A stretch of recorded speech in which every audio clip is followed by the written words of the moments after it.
Some losses were never denied. They were postponed in the name of survival. There was no time to fall apart without things falling apart. So grief learned to become useful, quiet, and invisible. What was not mourned did not disappear, it adapted. And so here are 8 losses your family never had time to grieve. 1. Interrupted lives. Loss occurred suddenly, without meaning or goodbye. You learned to hold yourself steady when life changes without warning. Stability became something you built moment by moment, not something the world provides. 2. Stolen childhoods. Responsibility arrived before safety or play. You learned to carry weight before you learned to rest and care. Joy became something to justify instead of something to inhabit. 3. Unchosen loves. Duty replaced desire in matters of the heart. You learned to quiet longing to remain loyal. Wanting began to feel dangerous or selfish. For chronic uncertainty. Safety was never guaranteed or stable. You learned urgency as a baseline state, vigilance as normalcy. Calm started to feel unfamiliar or undeserved. 5. Unlived dreams.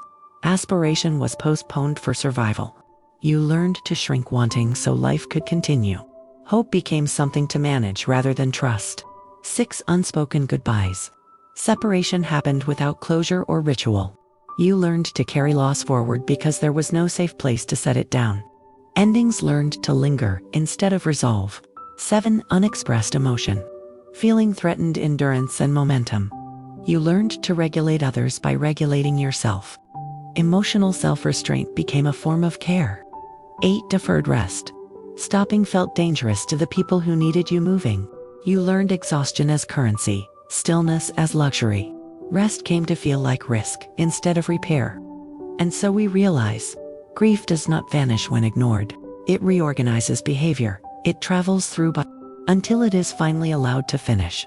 So we ask ourselves, what urgency might be inherited grief still running? What restraint is guarding old loss? What silence carries unspoken mourning? What happens when I allow myself to feel without fixing?